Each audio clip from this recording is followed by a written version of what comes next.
What's up guys, because the MMA scene is pretty slow right now, let's do something a little bit different. So oftentimes I get asked, what is the most effective martial art in terms of self-defense? And pretty much any martial art is going to be good for you, right? Every single martial art, from what a lot of people think is a joke, Aikido, to what a lot of people think is the most effective, like boxing or Muay Thai, everything is going to help you in terms of self-defense. But definitely some are more effective than others, especially when it comes to different kind of situations, like a one-on-one situation or against multiple attackers or against someone who has a weapon. They're all different than each other when it comes to effectiveness, and for this video I'm going to go through a tier list to categorize many martial arts in terms of effectiveness. Now there's a lot of people that have trained in different martial arts. Some people have spent a lifetime in karate or taekwondo, etc., but it may not be as effective compared to the others. Like myself, for instance, I might have a little bit of a bias for taekwondo, but I have to be realistic about how effective these martial arts are in principle. Some people are going to be biased, some people are going to favor one martial art very heavy. To preface, all of these martial arts are effective. They all work. They're much better to know than to know nothing, but some are definitely going to be better than the others when we look at the actual martial art. Now, we have to separate the athletes and talent in the competitive scene compared to what the martial art is actually about. So like when we look at bare knuckle boxing versus regular boxing has better boxers because it's more publicized, it's more mainstream, it's more in the media, it's more promoted. But the theory of bare knuckle boxing is actually better for self-defense for the lone fact that they don't have gloves. It gives you that real feeling, whereas in boxing, you do have the gloves on. So it's a minor difference, but it's to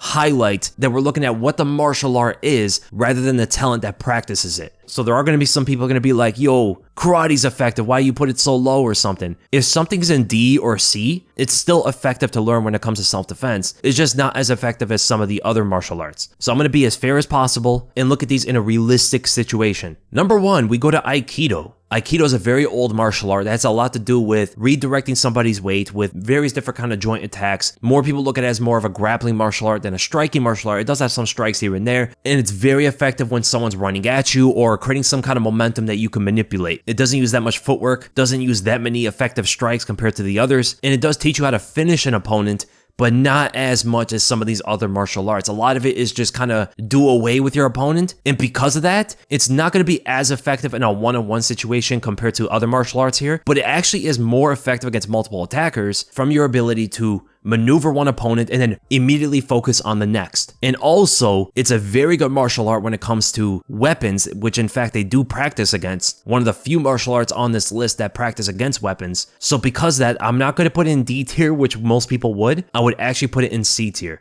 Then we go to Baji Quan. Baji Quan is a traditional Chinese martial art, very old. A lot of people look at it and think of like your regular kung fu. It's a striking martial art that utilizes quick, short bursts of attacks with punches, elbow strikes, even shoulder strikes. Most of their attacks come in short range, not too much long range, and they lack footwork of other martial arts like kickboxing, karate, boxing, all these others. So they're more of a stationary target with a limited amount of range for strikes. They don't utilize that much grappling. It is a bit more behind the times compared to the others, so I'm going to put Baji Quan in D tier. It's not as effective in a one-on-one situation. It is more effective than others when it comes to multiple attackers because they have to come at you and you could do your thing in short range. Against a weapon, it is one of the worst out of the striking martial arts for the fact that most of your stuff comes in short range that allows the opponent to dictate range on you because weapons are usually longer. And if you ever see a match with someone using Baji Quan, they do leap in and lunge with punches, opening themselves up, so they like to usually counter more than anything else. Brazilian Jiu-Jitsu, one of the most modern martial arts, which took the world by storm when Royce Gracie won the tournament in pretty much a no-holds-barred format against different martial artists. It does have strikes. A lot of people don't know that. BJJ does teach you some strikes, but the vast majority of what they teach you is grappling while on your back or on top of the opponent. They don't have the best takedowns. They do take away a lot of what judo does. You'll see some hip tosses and trips and stuff like that, but a lot of what people do in BJJ is pull guard on you, and depending on the situation, it could be very effective or it won't be. In a one-on-one situation where most fights go on the ground, BJJ takes over everything, right? It's the best martial art when it comes to having a good ground game, but it's probably the worst martial art when you have multiple attackers. It's okay against weapons. Things like Aikido and Judo and book and catch wrestling, like these gotta be much better when it comes to taking advantage of someone with a weapon because how they can manipulate someone's momentum and weight, whereas BJJ tries to do something similar but not nearly as strong. So because of that, I'm actually gonna go with a low A tier. If you go on the ground and there's multiple attackers, there's nothing you can can do. You're getting absolutely destroyed. Bare knuckle boxing. Very similar to boxing, except that they don't have gloves. It's more of a real feeling to self-defense. You do get more used to getting cut up and stuff like that, so you're not going to freak out when you start to leak like Floyd Mayweather did against Marcos Maidana. When you go into bare knuckle boxing, you're probably going to be tougher than your regular boxer while also utilizing the same kind of techniques. One of the best martial arts when it comes to footwork, dictating distance on your opponent, quick attacks with your hands with the most powerful forms of punches, the best when it comes to guarding yourself, and most fights happen with someone using their hands instead of kicks, knees, and elbows, making it very effective in a one-on-one situation, and probably the best martial art against multiple attackers. Dictate distance against each attacker and one-shotting each is more probable with bare knuckle boxing and boxing compared to the others. They're quick attacks with a lot of power, not a lot of wind up and unnecessary movements. Everything's quick and to the point. Now against someone with a weapon, the thing that goes against boxing is for the fact that it is much shorter range, which can keep you in a sort of range to get hit by someone with a weapon, but you do have a good ability to dictate distance. The only thing that goes against bare knuckle boxing and boxing is the fact that they have no techniques to defend their legs, takedowns, or anything like that. Most fights end up on the ground. They can use their footwork to get away from them, but because of the lack of defense in that area, I'm going to put bare knuckle boxing in high A tier, and I'm going to put boxing right below it. Now I'm going to go to Boke, otherwise known as Mongolian wrestling. A lot of people don't know about this, but it's a form of wrestling where a lot of it's in the clinch, a lot of it has to do with maneuvering the opponent. It looks very similar to Greco-Roman as well as Judo, because they do have an attire that they grab on, and they can manipulate that weight very easily. It's a kind of martial art that develops so much strength, you're going to be able to overpower most of your opponents in a self-defense situation. And because the martial art is about getting the opponent on their back and pinning them, you do see defense from more of the American style wrestling like Granby rolls and stuff like that, making it very effective in a one-on-one situation. Wrestling is one of the most effective martial arts in a one-on-one, because when you're defending yourself, the ground is most likely going to be concrete or something hard, and you do have walls and stuff around you. Picking the opponent up by grabbing onto their clothes, which most people wear unless they're trying to get freaky, and slamming them on concrete. Mongolian wrestling is one of the best in utilizing someone's attire against them with a lot of strength and great technique. Against multiple attackers, it is pretty good for a grappling martial art because you can throw people and slam them one after the other, but it's still not one of the best. And against a weapon, it's not that great because they don't have the best ability to shoot from distance. Most of it is in the clinch and short range, which does put them in harm's way. So I'm going to put Mongolian wrestling in B tier. Then we go to capoeira, a martial art disguised in a form of dancing. Most of it's kicks. They do have some punches and stuff like that, but the majority of it is these acrobatic, crazy, rotating kicks that generate so much power with a unique kind of footwork that can confuse the regular man, but oftentimes they do put themselves off balance when it comes to grappling. If someone bum rushes them, they get on the ground and now things get very dicey for them. Now, a lot of it is not as quick as like boxing or Muay Thai or something like that. A lot of it's big movements for big, powerful attacks, which is of course very effective, but in a one-on-one situation compared to the others, not one of the most effective. Against multiple attackers, I would say it's a little bit more effective for the fact that you can maneuver around attackers. Against weapons, it's not too bad because you do hold yourself at very long range and you can kind of see what's going on out there and attack very long as well. But overall, I'm gonna have to put capoeira at D tier above Baji Kwan. It's really cool, it's very flashy, very good exercise, but these days, not the greatest in defending yourself. Catch wrestling, which is a modified grappling style with various different techniques of other wrestling styles. And the big difference between catch wrestling and the others is the fact that you can win by pin and also submit them. Picking the opponent up and slamming them in a one-on-one situation is very effective, kind of similar to Mongolian wrestling. This is going to be true for all of the wrestling styles. Great ability to take the opponent to the ground. Decent against multiple attackers where you can slam each one guy, but the fact that there are a lot of submission attempts and stuff like that, that's not going to be too useful against multiple attackers except if you can get to the last guy. Now against a weapon, it is more effective than Mongolian wrestling and Brazilian Jiu-Jitsu for the fact that there are different ways you can take down the opponent from distance, and the changing of levels in catch wrestling is different than the other grappling arts we talked about. So I'm going to put catch wrestling a high A tier above bare knuckle and boxing.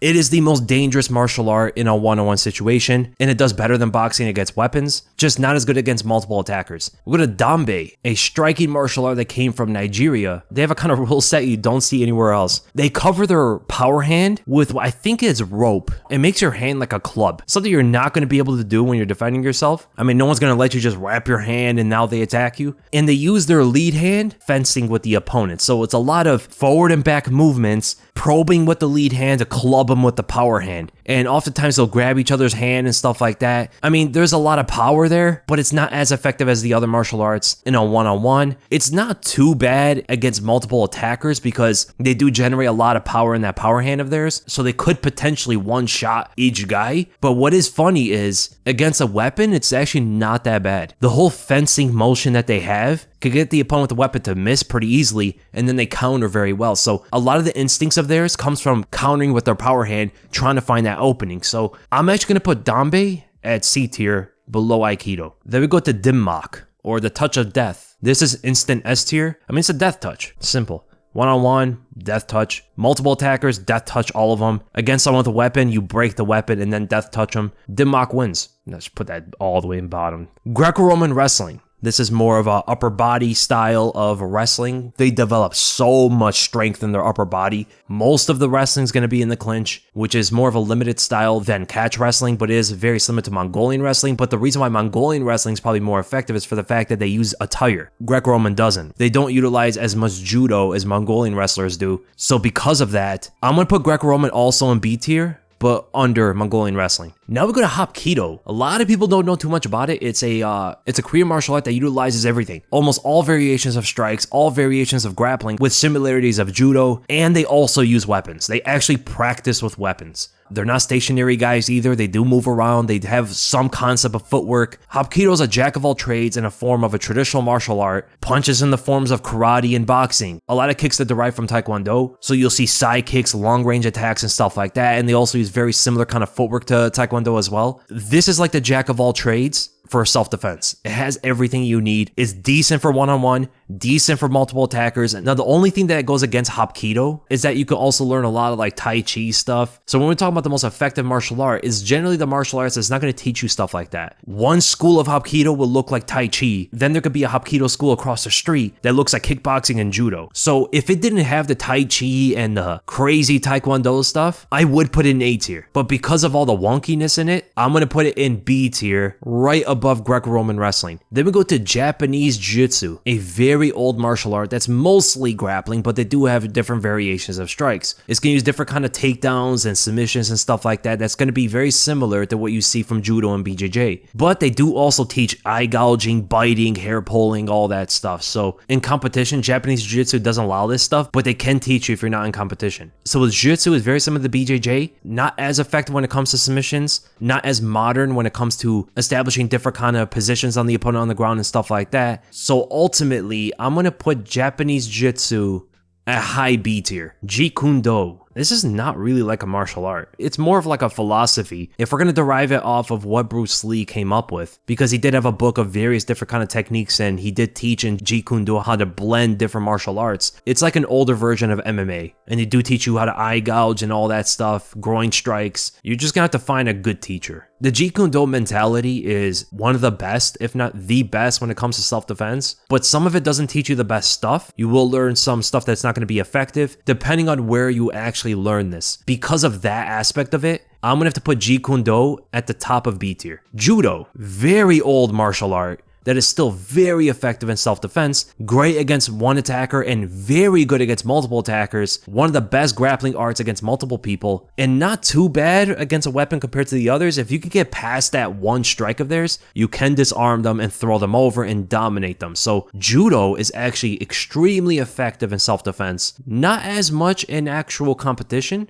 because when people start to learn about footwork, when people start to learn about how to keep distance away from judo artists, judo does get a lot more ineffective, but in self-defense, that's not the case. So I'm actually going to put judo above Brazilian Jiu-Jitsu, right below boxing. Very strong throws. There's nobody has better throws and weight manipulation than judo. Then we go to Kalari, which is one of the oldest martial arts that still exists today. It comes from India. I'm surprised on this list actually, because most of it has to do with weapons like swords and spears and shields, which is very outdated. Their unarmed stuff it's not as effective. It looks very similar to like Tai Chi stuff. So I'm going to put this in D tier. It's good against some weapons, but not too effective. Kyokushin Karate. or as where a lot of people today would say, the effective karate. This is the one you see a lot in competition. This is where you see all those crazy knockouts on YouTube. So good kicks, good punches, a lot of emphasis on power. It's a solid form of a striking martial art overall. Doesn't have the greatest footwork compared to the others. Not near the punching technique that boxing has or the kicking technique of Taekwondo or Muay Thai, but it's a very well-rounded striking martial art. So decent in a one-on-one, pretty good against multiple attackers, not bad. And against someone with a weapon compared to the other martial arts, it's pretty decent. I would put Kyokushin at the bottom of B tier. Then we go to karate. I don't even know if you could even say karate because of how different it can be. I guess it's similar to Hapkido, but the fact that we already have Kyokushin here, we're taking Kyokushin away from this karate, which means that it's all the other stuff. So it's going to be a little bit different than Hapkido, but the regular karate stuff, there's a lot of garbage in it. I'm not going to lie. There's some effective stuff, but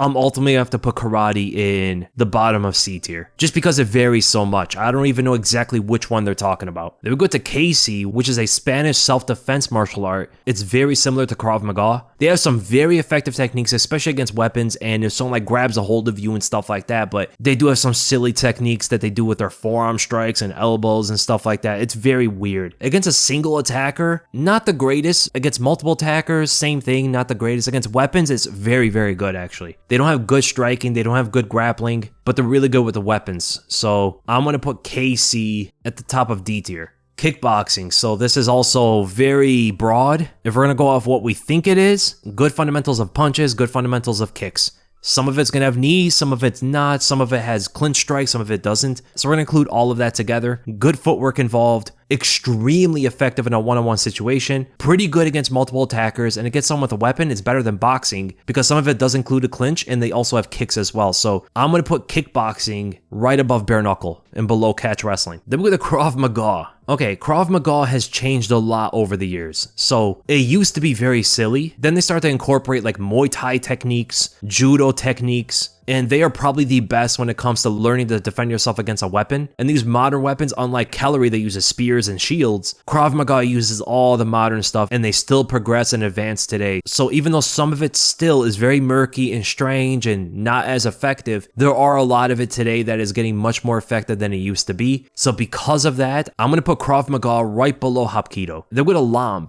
or Senegalese wrestling. A lot of people don't know about Senegalese wrestling, but it is crazy. It's a form of wrestling that uses all variations of different techniques to take the opponent to the ground, but their goal is to either submit the opponent or throw them on the ground. If they hit the ground with anything but their feet, they lose the match. So yeah, if you just take down the opponent, you win. But they also allow punches, kicks, headbutts, elbows, and knees. So they do use the double leg, the single leg, a lot of trips and throws and stuff. Obviously not that great when it comes to striking, but their wrestling is pretty legit. They often use arm drags for their takedowns to get to the back. They've almost mastered that technique, but they don't do much on the ground. It's still very effective because a lot of their takedowns come from slamming the opponent, and imagine doing that on concrete for a martial art that practices picking the opponent up and slamming them over and over again. They're going to develop some crazy strength and power to do that. So very effective in a one-on-one situation, not too bad against multiple attackers, not the best when it comes to weapons. So ultimately, I'm going to put Senegalese wrestling right above Greco-Roman wrestling. Then we go to Lethwei, which is pretty much Muay Thai with headbutts. A lot of people don't like to do this because of how brutal it can be, but they have some crazy technique now. Not as good Muay Thai as actual Muay Thai, but very good striking nonetheless. They don't move too much when it comes to footwork and stuff, but in close range, they're able to explode on you with deadly combinations. Very good in a one-on-one situation. Very good against multiple attackers, good against someone with a weapon compared to the other martial arts. They have a strong base as well in the clinch, so they're not going to be knocked over very easily. So I'm ultimately going to put Lethwei above bare knuckle boxing, right below kickboxing. Lucha Libre.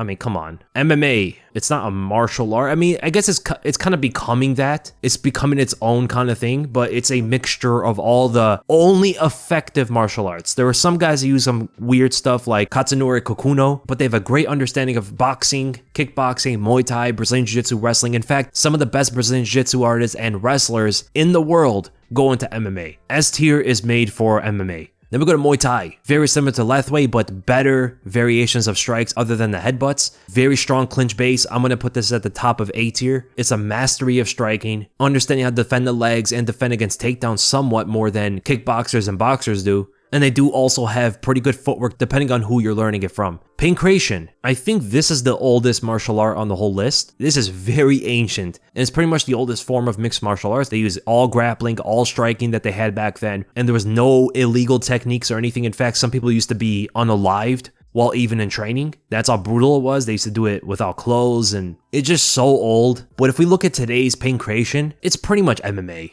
It's not that different. But if we go by the ancient stuff, you know what? I would still put it above D tier. Sambo. So this is not combat Sambo. This is just Sambo, which is pretty much the most evolved form of grappling. It has everything from all variations of wrestling to judo, and it's also trained very specific to be effective. You're not going to train in a lot of Sambo gyms that's going to teach you something ineffective. Most of them take it very seriously, which is not the same with Hapkido or Krav Maga or something. So I'm going to put Sambo right above catch wrestling in A tier. Sanda, or a lot of people say Wushu Sanda, which is the thing that Zabit learned. It's a martial art that incorporates both striking and grappling, crazy acrobatic kicks, good boxing form, good wrestling. It's pretty much a mixture of traditional kung fu using modern techniques. There are some schools that don't teach this well, they teach you some garbage, but when taught right, especially in the competitive scene, these guys are legit. These guys are crazy good strikers that have very good instincts to catch kicks, to take the opponent to the ground and stuff like that. So I'm going to put Wushu Sanda at the top of B tier. Savate, which is a French kickboxing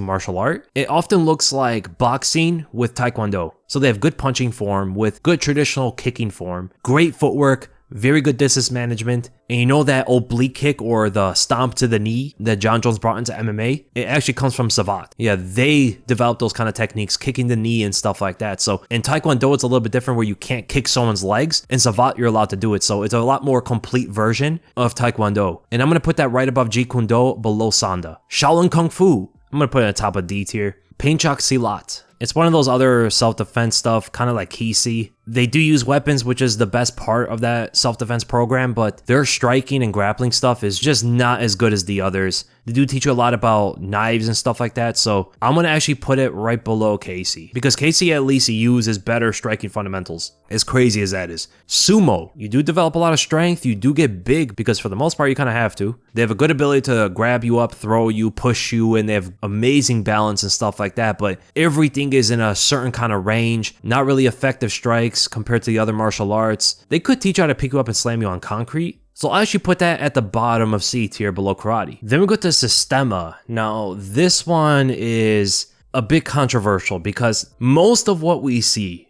is a lot of garbage, right? A lot of like death touch stuff and all that. But there are some instructors that actually teach you some good stuff. A lot of it's very focused on defending yourself from weapons, and they actually use modern Brazilian Jiu-Jitsu techniques. Not too much striking. They do teach you like some punches here and there, but they don't teach you a lot of distance management. They don't teach you a lot of different kind of variations of strikes. A lot of it seems to be grappling, and they do add knives into like rolls. So imagine doing Brazilian Jiu-Jitsu, but rolling with a weapon and trying to get that away from your opponent. We're going to have to see more from it. There are a lot of memes and jokes around Sistema, but I'm not going to put it in D tier because I have seen some actual good stuff out of it. But for right now, I'm going to put it right above Dambe. Tai Chi, Taekwondo. Taekwondo, in my opinion, has some of the best kicking form and distance management out of any martial art, but they are some of the most defenseless when it comes to punches, attacks to the leg, and also grappling. And when you're defending yourself against a single attacker, sometimes kicks are not the best way to go, especially the way that Taekwondo throws it. They do have the side kick, which is one of the best kicks in self-defense. You learn how to knock the wind out of anybody with those, push them away, all that stuff. But when it comes to closing the distance, Taekwondo is not as effective as the others,